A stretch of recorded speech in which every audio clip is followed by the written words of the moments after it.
Assalamualaikum warahmatullahi wabarakatuh. Salam sejahtera untuk kita semuanya.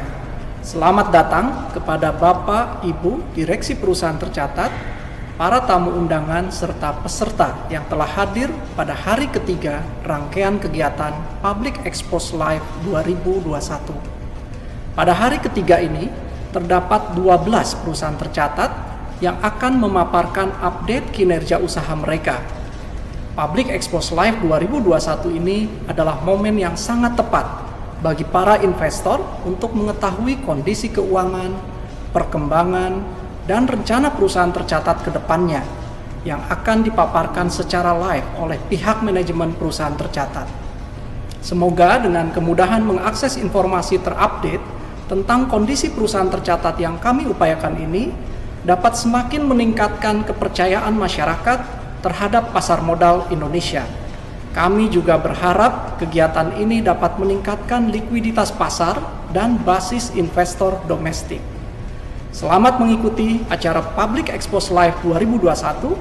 Semoga dapat menjadi tambahan informasi dalam menentukan keputusan berinvestasi dari Bapak Ibu para investor ke depannya. Terima kasih.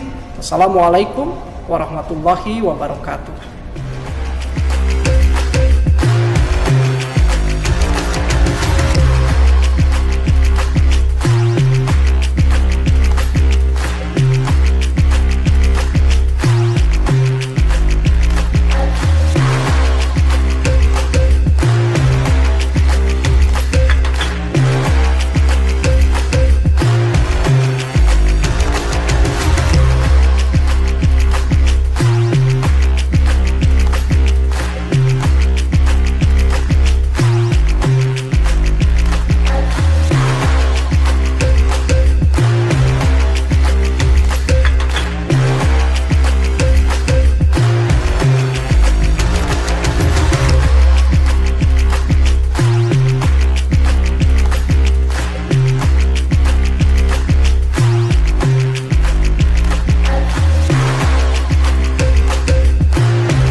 Assalamualaikum warahmatullahi wabarakatuh. Selamat pagi, salam sejahtera bagi kita semua.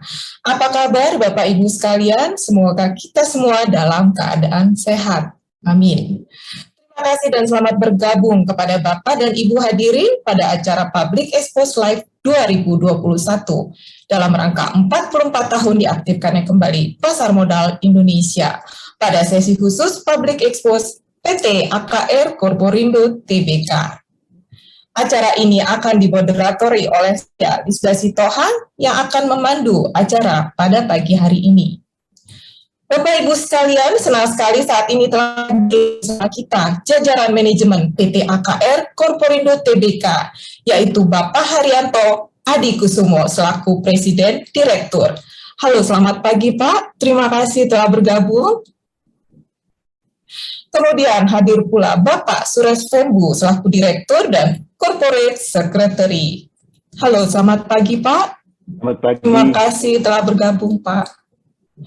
Sebagai informasi, PT AKR Corporindo Tbk telah tercatat di Bursa Efek Indonesia pada 3 Oktober 1994 dengan kode perdagangan AKRA yang bergerak dalam bidang usaha utama yaitu distribusi BBM dan kimia dasar serta logistik energy supply chain, sehingga perseroan masuk pada sektor energi dan subsektor minyak, gas, dan batu bara.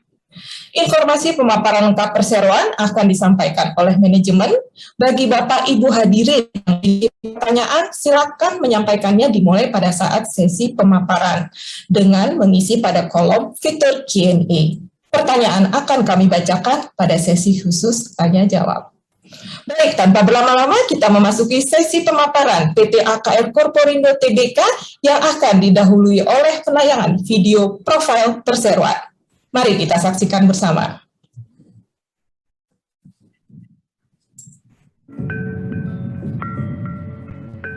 Indonesia adalah negara kepulauan terbesar di dunia dengan lebih dari 260 juta penduduk. Di tengah dinamika perindustrian global, proyeksi ekonomi Indonesia terus berkembang pesat dengan permintaan domestik yang menjadi pendorong utama pertumbuhan ekonomi. Ketersediaan sumber daya yang lengkap membawa perekonomian Indonesia menjadi yang terdepan di kawasan Asia, sekaligus menjadi daya tarik bagi investor dunia. Namun, dengan struktur geografis kepulauannya, logistik menjadi hal penting dalam berbisnis di Indonesia. Bermodalkan infrastruktur dan armada logistik yang kuat, PT AKR Corporindo Tbk, perusahaan logistik dan solusi supply chain terkemuka, memperdagangkan dan mendistribusikan produk BBM dan kimia dasar ke seluruh Nusantara.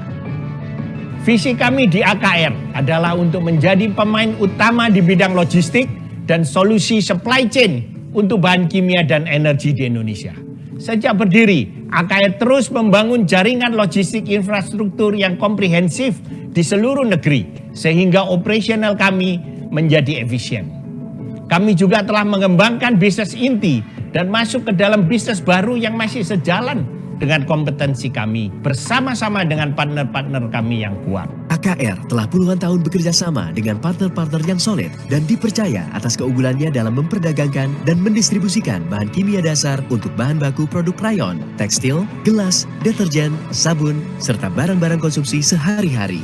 Lebih dari sekedar kemampuan mendistribusikan, AKR juga dipercaya akan pengetahuannya atas pangsa pasar di Indonesia. Seiring dengan perkembangan infrastruktur logistik yang dimiliki, pada tahun 2005, AKR mulai mendistribusikan BBM ke pelanggan industri seperti pertambangan, pembangkit listrik, pelayaran, dan manufaktur. Produk BBM yang didistribusikan berkembang dari solar, bensin, hingga kini memasuki pasar baru untuk bahan bakar penerbangan. Produk-produk yang didistribusikan AKR selalu dimonitor pergerakannya sejak keluar dari tangki penyimpanan hingga sampai ke tangan konsumen. AKR terus mengeksplorasi teknologi-teknologi yang inovatif agar dapat mendukung operasi bisnis menjadi efektif dan efisien. Tidak hanya melayani industri, sejak tahun 2010, AKR diizinkan mengembangkan stasiun pengisian bahan bakar untuk kendaraan bermotor dan nelayan. Kolaborasi antara pemerintah dan AKR ini berlanjut pada dukungan dalam pendistribusian biodiesel dan BBM satu harga di daerah terpencil. Besarnya market untuk industri retail di Indonesia menarik perhatian para investor mancanegara untuk berkolaborasi dengan AKR. AKR bersama Pelindo 3 berekspansi ke proyek kawasan industri dan pelabuhan terpadu. Java Integrated Industrial and Port Estate (JIPE) dikembangkan untuk industri manufaktur yang membutuhkan fasilitas logistik dan ketersediaan energi dalam satu pintu. JIPE merupakan kawasan terintegrasi pertama di Indonesia dengan total area 3.000 hektar, terdiri dari kawasan industri, pelabuhan, dan hunian berkonsep kota mandiri.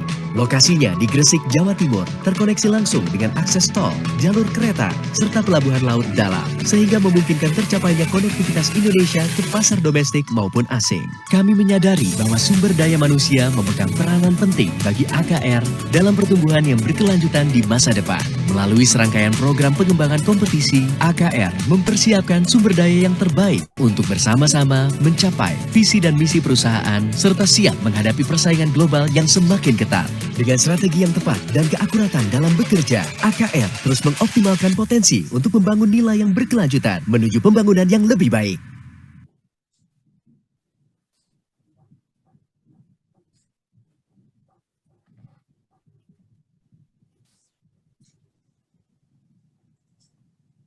Selamat pagi Bapak-Bapak Ibu sekalian, terima kasih atas waktunya telah menghadiri presentasi dari PT AKR Corporindo Tbk pagi hari ini. Salam sehat, salam sejahtera kepada kita semua. Next please. AKR memulai bisnisnya sejak tahun 1960, jadi tahun ini kami sudah merayakan ulang tahun yang ke-61 dan menjadi perusahaan PT di tahun 2007 dan tercatat di Bursa Efek Indonesia sejak Oktober tahun 94. AKR sudah masuk ke dalam indeks LQ45, IDX 80, 100, Kompas 100, MNC 36 maupun IDX ESG list yang 30 perusahaan. Dan kami kode saham Akra memiliki kapitalisasi pasar sebesar 15,6 triliun per 7 September 2021. Dan Pevindo memberikan rating kepada AKR AA-. Pemegang saham daripada AKR Korporindo Tbk 59,7% masih dimiliki oleh PT Arta Kencana Raya Tama, di mana saya dan ayah saya sebagai pemegang saham. Next. AKR didirikan karena kita melihat bahwa Indonesia sebagai negara kepulauan yang terbesar di dunia mempunyai opportunity atau kesempatan untuk membangun end-to-end supply chain logistik yang handal. Dan kami percaya siapa yang dapat menguasai logistik distribusi end-to-end supply chain yang handal, yang efisien dan kompetitif akan dapat menguasai bisnis-bisnis tersebut. Itulah sebabnya sejak tahun 1980 kami telah membangun jaringan distribusi di seluruh Indonesia sehingga kami dapat mendistribusikan baik bahan-bahan kimia dasar maupun BBM dengan efisien dan efektif. Kami telah memiliki di sebelah kanan adalah semua hardware yang kita miliki, dan yang kuat, yang lebih baik lagi adalah kami memiliki yang kuat, sehingga kami dari pusat dapat mengontrol semua movement daripada produk-produk kami, baik yang melalui truk atau melalui kapal-kapal tanker dan SPBU kami, maupun storage tank kami, termasuk storage tank di pompa bensin AKR. Itulah sebabnya AKR bisa memiliki competitive cost dan juga efisiensi dari operation karena kami dapat memonitor semua stok maupun movement daripada produk-produk kami di seluruh Indonesia. Next. Next. Nah, meskipun kita sedang menghadapi pandemi COVID-19, tahun 2020 perusahaan dapat bertumbuh laba bersihnya sebesar 30%. Di tahun 2021 ini, 6 bulan pertama, kami juga bertumbuh laba bersihnya 28%. Ini adalah testimoni mengenai kekuatan dan kehandalan daripada logistik supply chain kami. Sehingga di masa yang movement of goods maupun movement of people yang terbatas, karena PPKM, kami tetap bisa melayani customer kami tepat waktu dan dengan baik. Itu sebabnya meskipun di tengah pandemi, bukan hanya laba kami yang bertumbuh, tapi volume produk-produk kami juga bertumbuh. Sehingga kami memiliki laba neto yang meningkat 30% tahun lalu dan 28% untuk 6 bulan tahun ini. Dan EBITDA kami di tahun ini juga meningkat sebesar 18% dibandingkan dengan EBITDA 6 bulan pertama tahun 2020. Next. Kami tetap percaya, kami ke depan AKR masih tetap akan bertumbuh. Kami juga sudah menyiapkan diri kami untuk menghadapi new normal dengan adanya COVID-19 ini. Kami percaya ke depan penting untuk menjaga keamanan dan kesehatan dari para pekerja kami. Kami telah melakukan vaksinasi, hampir 100% karyawan kami sudah tervaksinasi. Kami juga terus mengupgrade platform IT kami, sehingga meskipun ada disrupsi, kami tetap dapat beroperasi dan melayani pelanggan-pelanggan kami dengan baik. Kami dalam waktu dekat ini akan roll out platform IT di mana semua sales dapat dilakukan dari rumah oleh salesman kami. Sehingga kami sudah menyiapkan diri untuk grow to the next stage.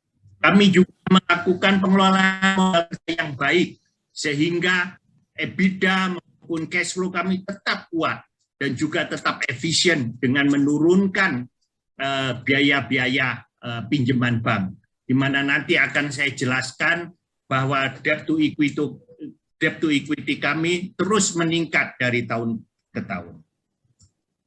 Dengan efisiensi IT kami dan juga untuk peningkatan daripada biaya pengontrolan biaya-biaya kami, maka kami percaya ke depan profit kami tetap akan dapat bertumbuh. Next. Bisa dilihat bahwa di tahun ini sekitar 71% daripada penjualan kami dihasilkan dari distribusi BBM. Dan kimia menyumbang 19% dari penjualan kami. Dan sisanya dari kawasan industri JP sebesar 4%, logistik lainnya dari pihak ketiga sebesar 6%. Sehingga pendapatan kami 6 bulan pertama tahun ini mencapai 10,7 triliun rupiah. Berikutnya.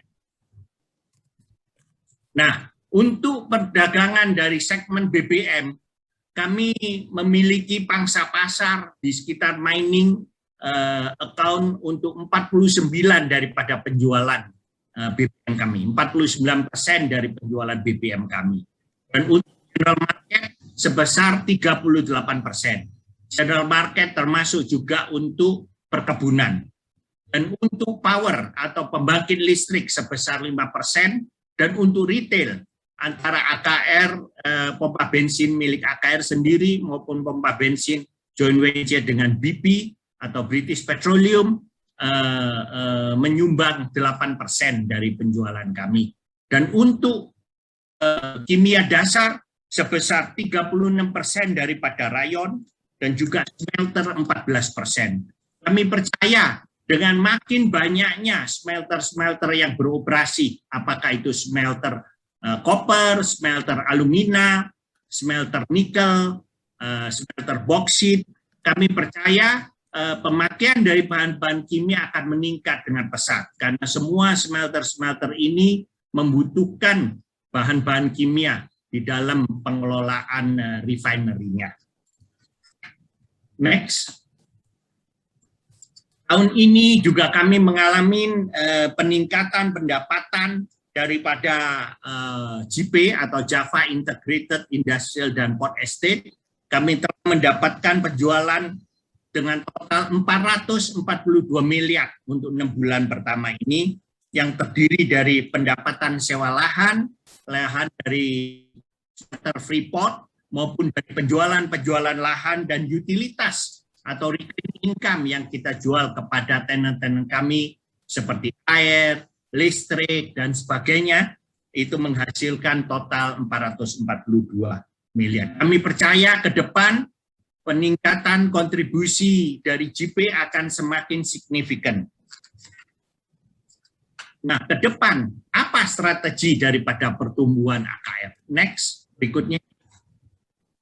Strategi, kita memiliki 4 strategi utama untuk pertumbuhan AKR. Yaitu yang pertama, kami percaya pertumbuhan perdagangan dan distribusi, baik itu kimia dasar, seperti tadi saya jelaskan, bahwa Indonesia sedang mengalami industrialisasi dan hilirisasi daripada mineral, di mana industri maupun smelter hilirifikasi membutuhkan bahan kimia untuk prosesnya. Sehingga kami percaya juga baik itu energi, BBM maupun kimia dasar akan tetap bertumbuh dengan bertumbuhnya ekonomi dan industrialisasi di Indonesia.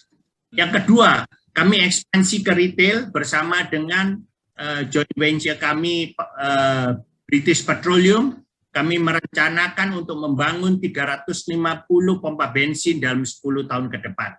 Saat ini sudah beroperasi sekitar 16 pompa bensin.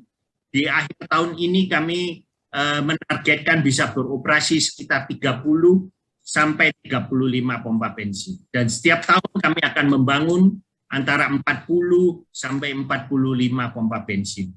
Dan juga dengan British Petroleum, kami juga sekarang mulai mendistribusikan produk aftur untuk penerbangan. Ketiga, dengan JP mendapatkan kawasan ekonomi khusus, kami percaya kontribusi daripada JP ke depan akan makin meningkat. Dan yang keempat adalah energi bersih dan terbarukan. Kami telah menandatangani joint venture untuk membuat perusahaan mendistribusikan bahan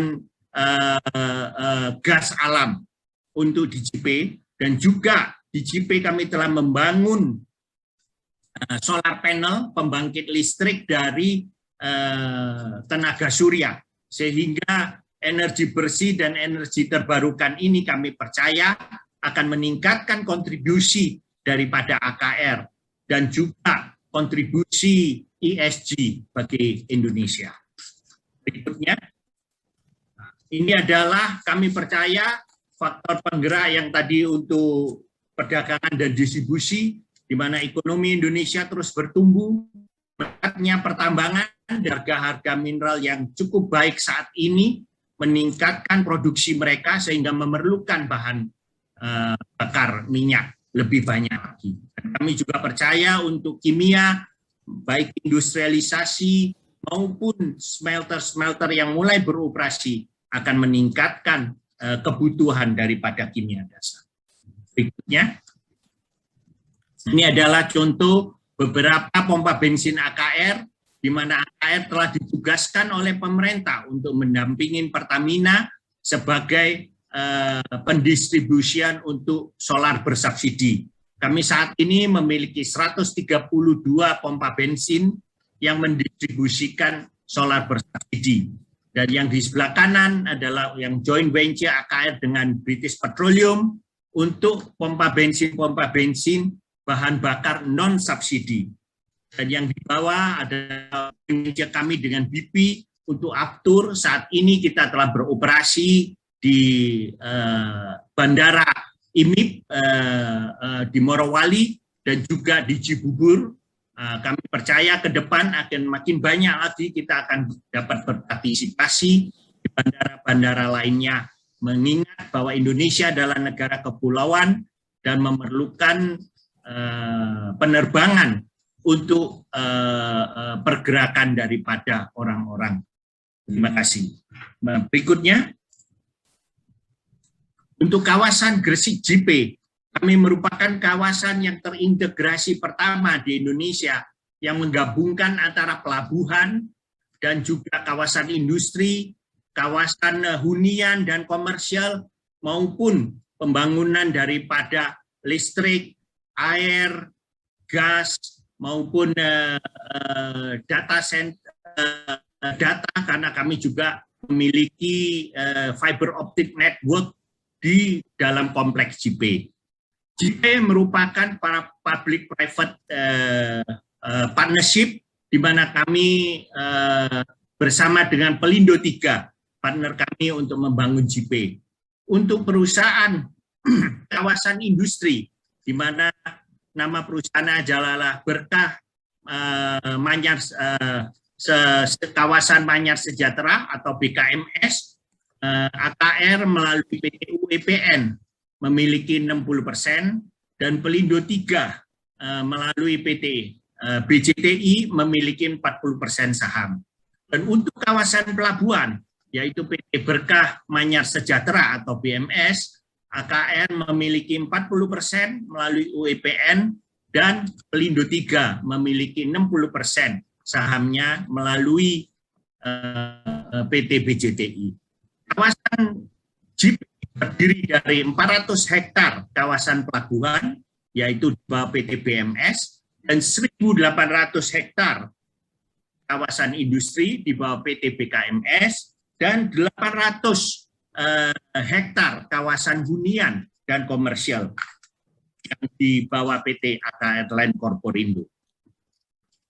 Berikutnya, 3 perkembangan penting yang akan mendorong penjualan tanah di JP, yaitu yang pertama, Indonesia memasuki siklus investasi manufaktur, di mana permintaan lahan akan kawasan industri akan meningkat. Dan kami percaya policy daripada Presiden Jokowi maupun pemerintah sekarang ini sangat mendukung industrialisasi Indonesia. Dan JP salah satu daripada kawasan yang sudah mencanangkan menjadikan kawasan industri 4.0, di mana kami dapat memanfaatkan teknologi untuk meningkatkan efisiensi dan competitiveness daripada industri di Indonesia. Itulah sebabnya juga JP berterima kasih kepada pemerintah Indonesia yang telah memberikan status kawasan ekonomi khusus untuk JP. Sehingga dengan kawasan ekonomi khusus, JP bisa bersaing dengan kawasan industri di ASEAN untuk menarik investor-investor asing ke Indonesia yang sebanyak-banyaknya. Kami juga percaya dengan adanya KEK ini kami akan dapat menarik lebih banyak lagi investor baik domestik maupun luar negeri ke JP. Yang ketiga adalah Freeport telah memberikan konfirmasi bahwa mereka akan mulai konstruksi daripada smelter koper atau tembaga dan emas di JP mulai bulan Oktober tahun ini dan akan diselesaikan di akhir 2023 atau awal 2024. Kami percaya dengan adanya tembaga smelter di JP, maka ini akan memberikan ekosistem untuk industri-industri hilir lainnya masuk ke dalam JP. Berikutnya.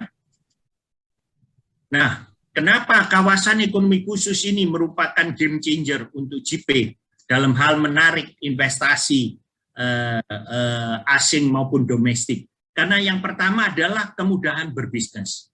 JP telah memiliki izin klik, yaitu kemudahan langsung konstruksi, di mana investor bisa mulai membangun pabriknya setelah menerima izin dari BKPM, dan izin-izin lainnya dapat dikerjakan sambil factory itu dibangun. Yang kedua, dengan adanya AMDAL, kami telah memiliki AMDAL untuk banyak industri, sehingga tenant-tenant hanya membuat izin UKL dan UBL saja. Dan juga dengan adanya kawasan yang terintegrasi dan juga pelayanan satu izin satu pintu, ini akan sangat memudahkan bisnis-bisnis di JP. Yang kedua adalah insentif fiskal, yaitu tax holiday selama 10 sampai 20 tahun, tax allowance, maupun pembebasan PPN dan bea masuk dan pajak impor lainnya. Yang ketiga adalah insentif non-fiskal, yaitu dapat memiliki memiliki HDB sampai dengan 80 tahun dan kemudahan untuk imigrasi, baik imigrasi maupun untuk izin tenaga kerja. Sehingga kami percaya dapat bersaing untuk menarik sebanyak-banyaknya investor ke Indonesia. Nah, ini yang saya bilang bahwa, yang saya sudah sebutkan, bahwa smelter tembaga di JP akan membuat bisnis modelnya JP ini menjadi lebih sustainable, di mana selain daripada pendapatan sewa, kami juga akan mendapatkan pendapatan dari listrik, penjualan gas, penjualan air, pengelolaan air limbah maupun pelabuhan. Dan ini juga akan membuat JP menjadi tempat yang ideal untuk ekosistem untuk electric vehicle. Next. Sehingga dengan adanya tembaga ini, maka kita harapkan ekosistem untuk electric vehicle bisa masuk ke JP. Demikian juga by-productnya seperti sulfuric acid yang banyak dipakai untuk pabrik pupuk, pabrik kertas, pabrik deterjen maupun smelting daripada nikel. Nah, inilah yang saya sebutkan tadi, bahwa dengan adanya Freeport ini kita mengharapkan lebih banyak hilirisasi industri yang akan masuk ke JP. Berikutnya, JP kami telah membuat master plan dan juga desain untuk potensial daripada JP, di mana kita bisa melihat bahwa yang kuning itu adalah lokasi daripada smelter, dan kami percaya perjanjian dengan BKMS untuk penyewaan lahan selama 80 tahun ditangani, dan juga untuk pembangunan dermaga khusus buat Freeport oleh BMS telah juga ditandatanganin selama 40 tahun. Jadi dengan ini kita sudah bisa mulai untuk membangun infrastruktur untuk PT Freeport Smelting Indonesia. Terima kasih. Next. Nah, juga JP telah membuat master plan untuk industri 4.0, di mana kami akan mengkhususkan industri metal, industri kimia, industri elektronik, maupun industri untuk energi, dan juga untuk industri infrastruktur dan pendukung barang modal lainnya. Kami percaya saat ini telah beberapa industri telah bernegosiasi dengan JP untuk bisa membangun pabrik. Berikutnya, kami percaya bahwa dalam 3 sampai 5 tahun ke depan kami dapat memonetisasi investasi kami di JP. AKR dan Pelindo 3 telah berinvestasi lebih kurang 8,6 triliun dalam waktu 5 tahun terakhir ini di BKMS maupun BMS. Kami percaya dengan KEK, dengan Freeport telah masuk di JP, kami percaya dalam 3-5 tahun kami akan dapat memonetisasi tanah-tanah yang telah kita beli sebesar 1.250 hektar, dan juga dermaga maupun pelabuhan yang telah kami bangun. Kami percaya ini akan mendatangkan pendapatan baik untuk AKR maupun Pelindo 3, sehingga meningkatkan cash flow dan laba daripada kami semua. Berikutnya, nah ini yang AKR telah masuk juga ke energi bersih dan energi terbarukan. Yang di sebelah kiri kami telah menandatangani joint venture dengan Bayu Buana Gemilang. Kami telah mendirikan perusahaan Berkah Buana Energy, di mana AKR memiliki saham 65%, dan saat ini kami sedang bernegosiasi dengan KKKS untuk mendapatkan alokasi daripada bahan bakar gas alamnya. Dan juga yang di sebelah kanan, kami telah memulai pembangunan daripada solar panel, rooftop solar panel di JP untuk meningkatkan kapasitas pembangkit listrik kami, dan juga untuk meningkatkan kontribusi environment climate change kami kepada dunia. Kami percaya bahwa dan kami berkomitmen bahwa AKR tetap menerapkan inisiatif ESG. Yang pertama, kami sejak tahun 2013 di annual report kami telah memulai memasukkan ESG report, dan kami juga mengikuti corporate governance scorecard sejak tahun 2013. Dan dengan pembangunan daripada solar panel pembangkit tenaga surya ini, kami terus berkomitmen untuk meningkatkan ESG sesuai dengan praktek berkelanjutan yang baik. Dan bisnis ini adalah bisnis yang profitable untuk AKR, sehingga kami percaya dengan meningkatkan ESG, kontribusi ESG kami dapat juga meningkatkan profitability daripada perusahaan. Dan AKR merupakan salah satu daripada 30 perusahaan masuk di indeks IDX ESG. Dan tiap tahun AKR juga mendapatkan penghargaan baik dalam pengelolaan perusahaan maupun dalam corporate governance. Dan tahun lalu kami juga mendapatkan ISO 2000 untuk pendistribusian BBM. Ini adalah inisiatif kami juga membantu melalui Kementerian Kesehatan, membantu untuk COVID, dan juga dengan BP kami telah menyiapkan di kemudian hari untuk pompa bensin BP AKR kami untuk bisa juga menyediakan electric vehicle charger. Dan BP telah memiliki perusahaan Charge Master yang memang bergerak di bidang EV charger. Jadi kami telah menyiapkan transisi kemudian hari dari BBM ke electric vehicle juga.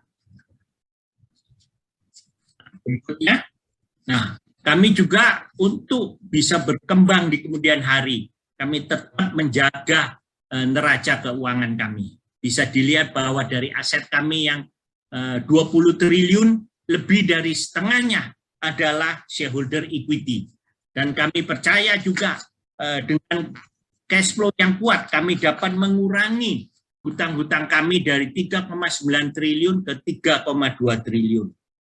Nah, berikutnya, kami juga mempunyai saldo kas yang kuat, yaitu di akhir Juni tahun ini sekitar 2 triliun. Kami juga pertama menghasilkan 1,56 triliun cash flow, dan bisa dilihat bahwa gearing kita hanya 0,11 kali, dan return on equity 12,2%. Kami percaya dengan monetisasi investasi di JP dan juga dengan pertumbuhan daripada bisnis pendistribusian BBM dan kimia dasar, kami percaya bahwa ke depan cash flow AKR akan tetap kuat, sehingga kami tetap berkomitmen untuk membagikan dividen secara konsisten. Next, di mana the last 5 years AKR membagikan lebih dari 50% dari laba bersih untuk dividen. Dan untuk tahun ini kami telah membagikan dividen interim sebesar Rp60 per saham. Kami percaya dengan cash flow dan pertumbuhan laba kami masih tetap bisa dalam tahun-tahun ke depan mempertahankan untuk dividen lebih dari 50%. Berikutnya. Nah, ini key takeaway dari AKR adalah yang pertama, AKR memiliki core competency dan bisnis model yang solid, di mana meskipun harga BBM berfluktuasi, tapi karena kami membelinya berdasarkan formula dan menjual ke pelanggan juga formula, sehingga kami tidak terdampak oleh volatility daripada harga minyak. Itulah sebabnya selama 16 tahun kami bisnis BBM, laba perusahaan tetap bertumbuh on the annual compounded rate sebesar 15% di dalam 16 tahun terakhir ini. Itu menunjukkan bahwa bisnis model kami yang solid, yang low risk, dan yang tetap bertumbuh di dalam segala economic situation. Yang kedua adalah kita tetap beroperasi meskipun lebih banyak pembatasan di saat pandemi ini, dan tetap melanjutkan pertumbuhan yang positif, baik di tahun lalu maupun di tahun 2021. Kami juga memiliki neraca keuangan yang kuat, yang dapat membiayai ekspansi perusahaan ke depan, dan juga tetap memberikan dividen yang konsisten dan yang generous kepada shareholders. Yang keempat, kami melihat bahwa investasi yang telah kita lakukan sepanjang 5 tahun terakhir di JP maupun di bisnis logistik dan juga bisnis pompa bensin kami menunjukkan perkembangan yang signifikan, dan kami percaya ke depan monetasi daripada aset-aset yang telah kami investasikan ini akan meningkatkan laba maupun cash flow perusahaan. Dan kami juga melihat, yang kelima, kami juga melihat bahwa peluang dan komitmen untuk praktek ESG yang akan membawa perusahaan juga untuk pertumbuhan berkelanjutan. Kami percaya semuanya ini tetap akan membuat perusahaan dapat bertumbuh double digit ke depan. Dengan ini saya akhiri presentasi saya dan mungkin saya buka untuk pertanyaan. Terima kasih.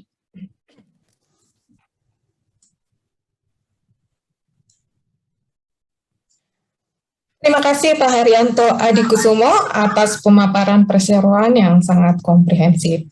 Saat ini kita memasuki sesi tanya jawab ya Pak. Telah masuk beberapa pertanyaan menunjukkan animo para hadirin yang sangat baik. Oke, saya bacakan pertanyaan pertama dari Bapak Faras Farhan. Ini ada 2 pertanyaan ya Pak ya dari beliau. Satu pertanyaannya, seberapa besar kontribusi potensi utilities revenue dari JP kepada top line Akra? Kemudian, pertanyaan yang kedua, bagaimana untuk outlook distribusi gas pada 2H21, apakah masih inline dengan target? Silakan Pak untuk menanggapi dua pertanyaan tersebut. Yang pertama, untuk kontribusi JP, utilities JP, sekarang masih kecil. Ya, tadi 6 bulan pertama 16 miliar penjualan daripada utilitas. Tapi makin banyak tenant-tenant yang memulai produksi, bahkan mulai pembangunan di JP, ini akan meningkatkan utilitas. Kenapa? Waktu pembangunan mereka memerlukan air, memerlukan listrik, dan waktu setelah pabriknya berproduksi akan lebih banyak lagi utilitas yang diperlukan. Itulah sebabnya kami percaya pada saat ini tahun lalu JP berkontribusi hanya 9% daripada penjualan kami. Kami percaya ke depan mungkin dari laba 30% dalam 3-5 tahun ke depan, bisa 30% daripada laba AKR bisa disumbang dari JP. Untuk yang kedua, untuk kami melihat bahwa gas ini merupakan energi transisi yang sangat penting bagi Indonesia. Pertama, semua kita tahu bahwa produksi minyak kita sulit untuk meningkat, tetapi Indonesia mempunyai reserve gas yang sangat banyak. Dan kami percaya dengan kami masuk ke gas yang merupakan energi yang lebih ramah lingkungan, yang lebih bersih, dan juga karena JP telah memiliki jaringan pipa gas di seluruh lokasi JP, maka kami percaya ini akan menjadi bisnis yang potensial dan menjadi salah satu penyumbang penting bagi pertumbuhan laba AKR. Baik, terima kasih Pak atas tanggapan pertanyaannya, semoga menjawab pertanyaan Bapak Farhan. Selanjutnya saya bacakan lagi dua pertanyaan sekaligus juga ya Pak ya, dari Bapak Emil Indracaya, yaitu bagaimana performa distribusi aftur yang JV dengan BP, outlook ke depannya seperti apa? Itu yang pertama. Yang kedua dari Ibu Karen, yaitu saya yakin proyek lahan JP sangat menjanjikan dengan profit atau manfaat yang menguntungkan bagi Akra dan juga stakeholdernya. Setelah JP sukses, apakah Akra mempunyai rencana strategis lanjutan yang sama seperti lahan JP, misalnya melirik lahan lebih keluar Jawa yang mungkin memiliki jalur lebih strategis, Pak? Demikian, Pak, mohon ditanggapi. Terima kasih, Bu Lisda. Pertama dari Pak Emil, bagaimana bisnis aftur saat ini? Jadi saat ini kami menjadi supplier daripada aftur di Bandara IMIP, yaitu Indonesia Morowali Industrial Park. Kedua, kami juga menjadi supplier aftur di Cibubur, yaitu di helikopter port di Cibubur. Nah, kami ke depannya kami melihat bahwa masih banyak bandara-bandara baru dan juga bandara-bandara di Indonesia yang kedepannya membutuhkan lebih banyak lagi aftur. Jadi kami percaya Indonesia sebagai negara kepulauan memang untuk pergerakan manusia paling cepat dan paling ideal ya melalui penerbangan. Itulah sebabnya Indonesia selalu salah satu negara yang pertumbuhan daripada arus penumpang penerbangan yang tertinggi di dunia. Jadi, aftur ini memiliki potensi yang sangat tinggi di Indonesia. Dan untuk Ibu Karen, setelah JP sukses, kami masih melihat bahwa JP saat ini masih memerlukan lebih banyak lagi investasi ke depannya. Jadi saat ini kita mau konsentrasi dulu di JP, tidak melihat ke kawasan industri lainnya. Karena kenapa? Waktu kami membuat JP, kami memberi 3 jaminan atau 3 janji kepada shareholder kami. Yang pertama, kami tidak akan minta dana atau capital dari shareholder. Jadi tidak ada right issue. Semua kita akan lakukan melalui internal cash flow maupun project financing. Dan selama ini kita berhasil ya. Kita tidak pernah minta right issue terhadap shareholder. Yang kedua, kita memberikan dividen secara konsisten dan generous kepada our shareholders. Nah ini kita juga selama 5 tahun kita sudah memenuhi, kita memberikan dividen lebih dari 50% laba kita. Yang ketiga, kita berjanji bahwa dengan investasi yang triliunan ini tidak akan melemahkan balance sheet maupun profitability daripada AKR. Nah, kita bisa lihat setelah investasi 8,6 triliun di JP, debt to equity-nya AKR masih 0,11 kali. Yang kedua, cash balance kita masih ada 2 triliun. Jadi kita telah memenuhi 3 hal ini dan ke depan 3 hal ini tetap menjadi janji kita supaya tidak membebani shareholder, tapi bahkan proyek JP ini memberikan nilai tambah bagi para shareholder. Terima kasih. Baik Pak, terima kasih atas tanggapannya sehingga AKR Corporindo TBK fokus kepada JP ya, untuk komitmen kepada shareholder Pak. Terima kasih Pak atas tanggapan pertanyaannya. Baik, saya bacakan, semoga menjawab ya Pak Emil dan Bu Karen. Oke, saya bacakan pertanyaan selanjutnya dari Bapak Sugeng Aji. Ada 2 pertanyaan ya Pak ya. Kinerja semester pertama AKRA tercatat positif. Apakah capaian itu sesuai proyeksi perusahaan sepanjang tahun sendiri? Berapa target kinerja perusahaan? Kemudian pertanyaan kedua, sampai dengan semester 1 berapa serapan capex perusahaan digunakan untuk apa saja? Bagaimana dengan rencana penyerapan capex di semester 2 ini? Rencana akan digunakan untuk apa saja, Pak? Demikian pertanyaannya, Pak. Mohon ditanggapi. Ya. Mungkin saya bisa minta Suresh untuk menjawab. Ya, Pak. Silakan, Pak. Hanya saya yang monopoli. Ya, oke. Silakan, Suresh. Ya, Pak. Ya, Pak. Untuk pertanyaan dari Pak Sugeng Haji, satu, AKR catat tumbuhan laba bersih 28%. Menjadi 550 miliar di semester 1 banding dengan semester 1 di tahun 2020 kita naik 28%. Itu sesuai dengan budget kita yang kita buat di bulan Oktober November dan kita tidak revise atau turunin guidance-nya untuk tahun buku 2021. Dan tetap kita yakin dengan pertumbuhan ekonomi nanti setelah ini PPKM dan semua sudah relaksasi, dan juga ada pertumbuhan di sektor-sektor seperti mining, perkebunan, dan semuanya, permintaan dari BBM dan juga kimia tetap bisa tumbuh di semester 2. Kita yakin kita tetap bisa grow di tahun 2021 di double digit, saya sudah lihat di semester 1 dan juga di tahun 2020. Tadi Pak Haryanto sudah juga jelaskan mengenai langkah-langkah apa yang kita sudah lakukan. Menangani apa yang jadi dari COVID, tetap kita operasi di semua tempatnya tanpa ada gangguan, dan kita sudah masuk di sektor kritikal dan juga esensial seperti itu pemerintah sudah tentukan. So tetap kita yakin di tahun 2021 kita bisa capai target-target yang kita sudah set di budget tahun 2021. Kalau bicara mengenai capex tahun 2021, AKR sudah lakukan banyak investasi dalam waktu 5 tahun di JP, di logistik, dan juga retail. Ini adalah waktu kita mungkin sudah mulai monetisasi. So mungkin dari tahun 2021, nggak ada banyak capex yang kita keluarin. Mungkin target tahun ini mungkin antara 15 sampai 20 juta dolar. Itu banyak yang investasi kita sudah lakukan, sudah hampir selesai dan sudah operasional.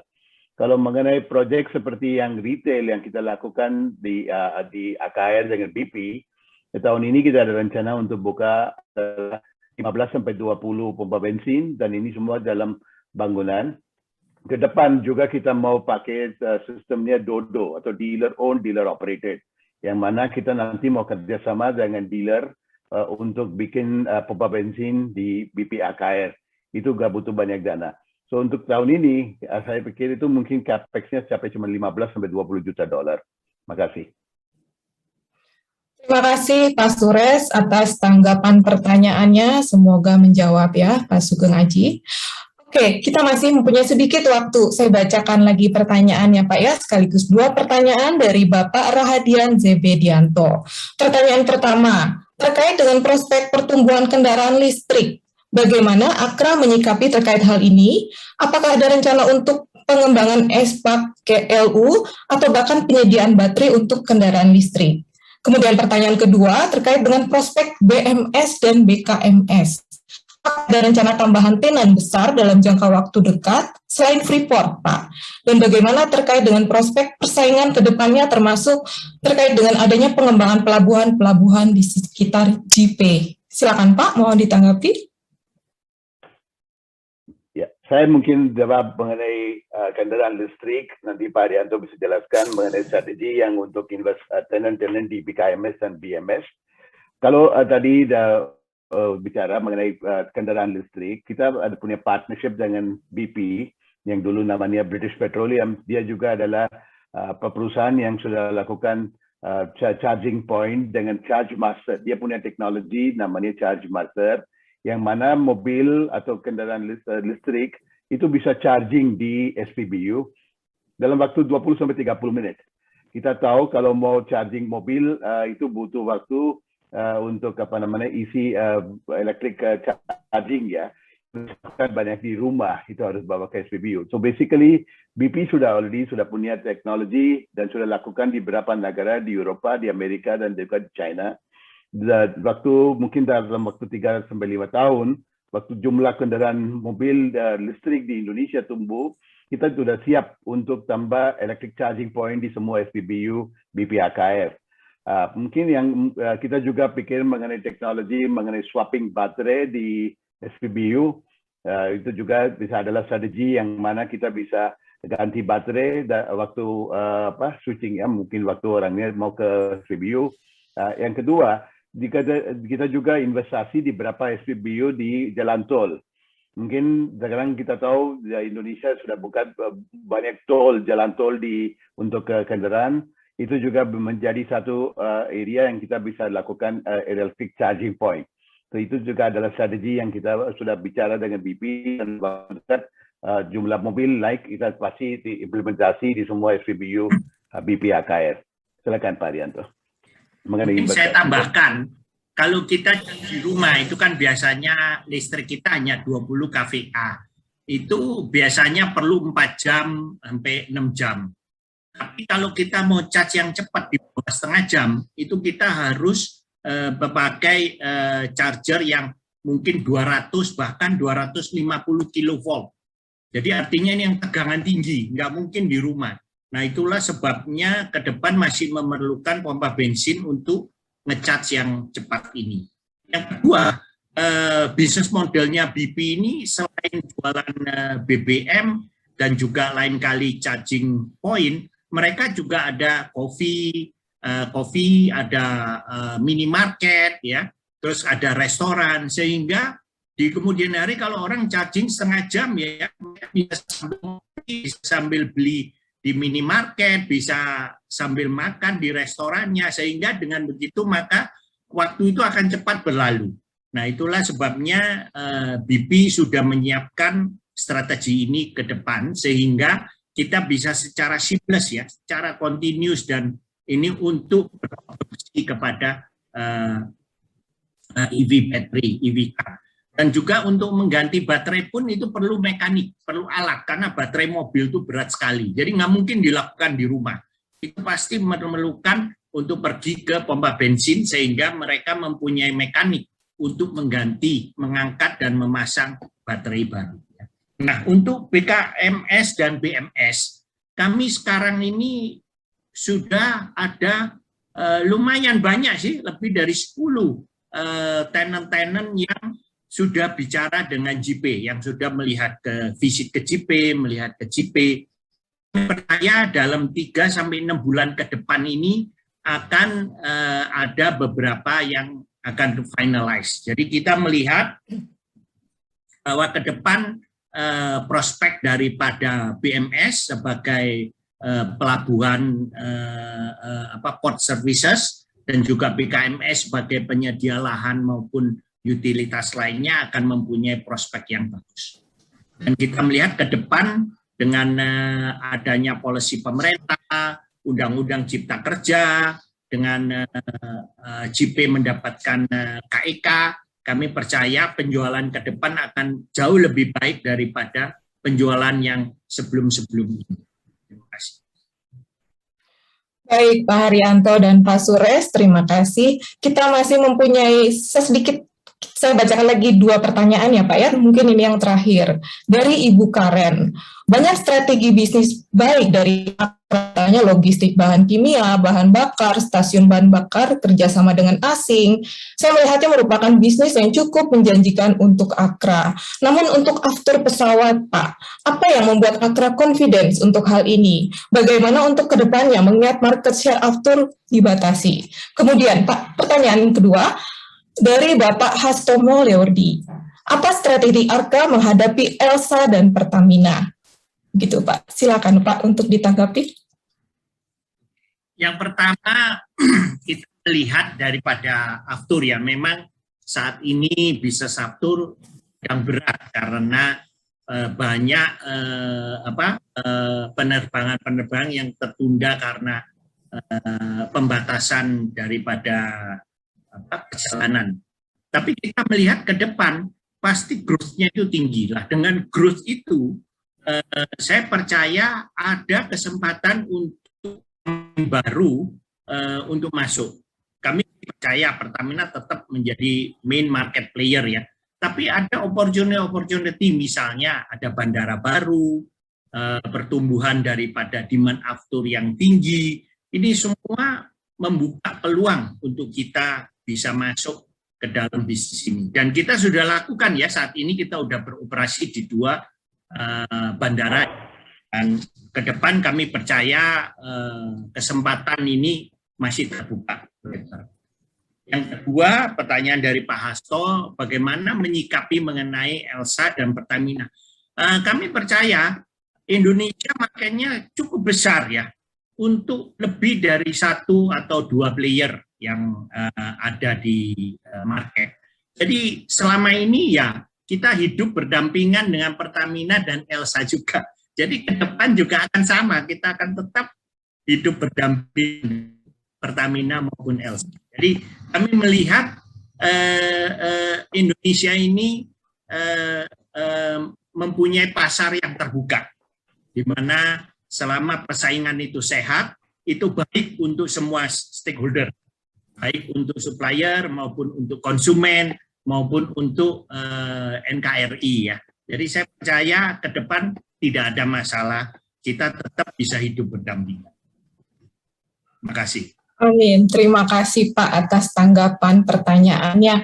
Waktu sudah habis, tibalah kita di penghujung acara ya Pak ya. Untuk Q&A ini kita sudahi sesinya. Terima kasih Pak Haryanto dan Bapak Suresh atas pemaparan dan menanggapi beberapa pertanyaan yang masuk. Waktu juara yang memisahkan kita dan akan berakhir pula public expose PT AKR Corporindo Tbk. Semoga paparan ini dapat membantu kita untuk menentukan investasi. Bapak Ibu, perlu kami sampaikan bahwa akan ada pengundian door prize, tetapi jika Bapak Ibu mengisi kuesioner atau survei yang linknya nanti akan diinformasikan di penghujung acara. Partisipasi survei dari Bapak Ibu akan menjadi referensi baik bagi kami untuk meningkatkan kualitas acara ke depan.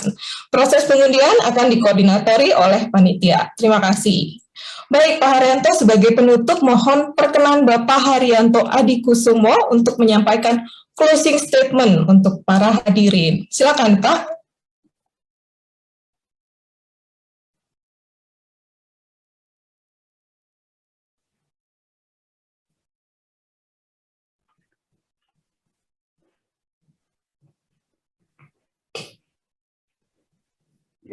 Ya, tanya ada sedikit gangguan di sektornya Pak Haryanto.